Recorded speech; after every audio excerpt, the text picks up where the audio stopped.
যুক্তরাষ্ট্রের ঘনিষ্ঠ রাষ্ট্রের কথা যদি বলতে হয় সবার আগে আসে কানাডার নাম।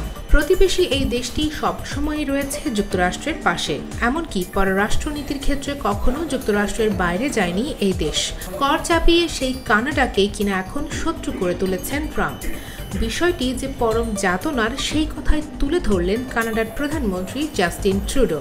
যুগের পর যুগ ধরে যুক্তরাষ্ট্রের পাশে থাকার নজিরগুলো তুলে ধরে ট্রুডো রবিবার এক সংবাদ সম্মেলনে বলেন, আমেরিকার সবচেয়ে কঠিন সময়েও কানাডা পাশে ছিল।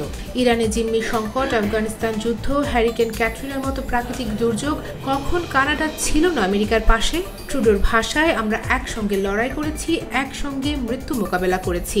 আমরা অর্থনৈতিক, সামরিক, নিরাপত্তা খাতে এমন এক অংশীদারত্ব তৈরি করেছি যা বিশ্বের ইতিহাসে বিরল। ট্রাম্প কানাডার পণ্যে 25% শুল্ক বসিয়ে সেই সম্পর্ক ভেঙে দিতে চাইছেন বলে মনে করেন ট্রুডো। তিনি বলেন, ট্রাম্প যদি যুক্তরাষ্ট্রের জন্য নতুন সোনালী যুগের সূচনা করতেই চান, তবে কানাডাকে সঙ্গে রাখাই হবে বুদ্ধিমানের কাজ, কানাডাকে শাস্তি দিয়ে নয়।